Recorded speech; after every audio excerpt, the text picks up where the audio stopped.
শেষ হয়েছে ঘটনাবহুল বছর ২০২৪, শুরু হয়েছে ২০২৫। নতুন বছরকে নতুনভাবে দেখতে চান সর্বস্তরের মানুষ। এই মুহূর্তে ঢাকা বিশ্ববিদ্যালয়ে আছেন সহকর্মী নাজিব ফরাজি।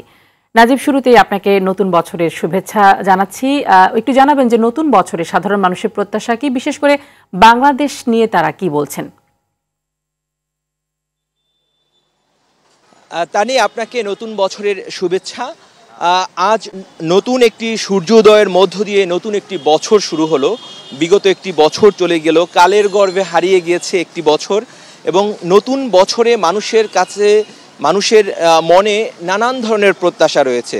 গত বছরটি যেভাবে মানুষকে অনেক কিছু দিয়েছে, যেমনি প্রাপ্তির আনন্দ রয়েছে, একই সঙ্গে অনেক কিছু না পাওয়ার হতাশাও রয়েছে। তবে সব কিছু ছাপিয়ে গত বছরটি মানুষের কাছে সবচেয়ে বেশি স্মরণীয় হয়ে আছে স্বৈরাচার একটি সরকারের বিদায় এবং একটি বিপ্লব। সেই বিপ্লবের মাধ্যমে মানুষের অর্জন এবং মানুষের স্বাধীনতা, কথা বলার স্বাধীনতা, তাদের মত প্রকাশের স্বাধীনতা এবং তাদের রাজনৈতিক যেই স্বাধীনতা, ভোটাধিকার প্রাপ্তির যেই স্বাধীনতা, সেটি রয়েছে।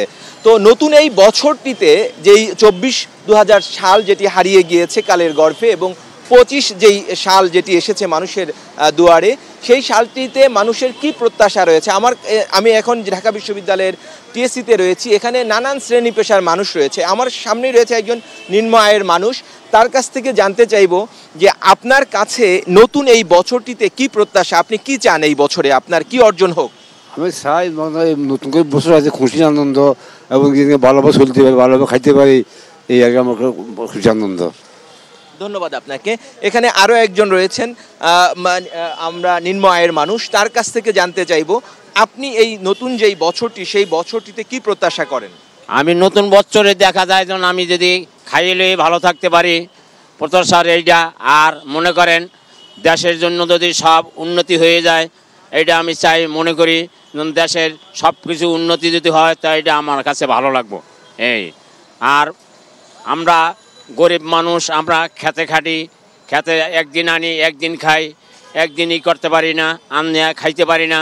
আমাকে এই দশা হইতে আছে এখন। আপনারা কি দেশের সুশাসন চান? আপনারা কি ন্যায় বিচার চান? ন্যায় বিচার চাই আমরা, দেশের ন্যায় বিচার চাই আমরা। দেশের যদি ন্যায় বিচার হয় আমাকে কাছে খুব ভালো লাগবো। মুরব্বী মানুষ আছি আমরা, আর কতদিন বাঁচবো এই দুনিয়াতে, কতদিন আর থাকবো আমরা।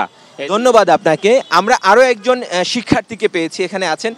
আপনার কাছে এই নতুন বছর যেটি ২০২৫ শুরু হলো, আজকে প্রথম দিনই আপনাদের কি প্রত্যাশা নতুন বছরে? যে আমরা ২৪-এর যে বিপ্লব আমরা ঘটিয়েছি ছাত্র জনতা, সেই বিপ্লবে যে স্পিরিটটা আছে, সেই স্পিরিটটাকে আমরা ২৫-এও ধরে রাখতে চাই, এবং এই স্পিরিটটা আমরা চলমান থাকুক এটা চাই, এবং আমরা একটি দুর্নীতিমুক্ত বাংলাদেশ চাই এবং একটি সমতার বাংলাদেশ চাই। অনেক ধন্যবাদ আপনাকে। তানি, আপনি শুনছিলেন নতুন বছর নিয়ে মানুষের প্রত্যাশা, এবং আমরাও প্রত্যাশা করি নতুন বছর ২০২৫ সাল সবার জন্য কল্যাণকর হোক এবং সবার জীবনে বয়ে আনুক অনাবিল শান্তি। তানি, নিশ্চয়ই এমনটি প্রত্যাশা থাকবে। নাজিব, ধন্যবাদ আপনাকে।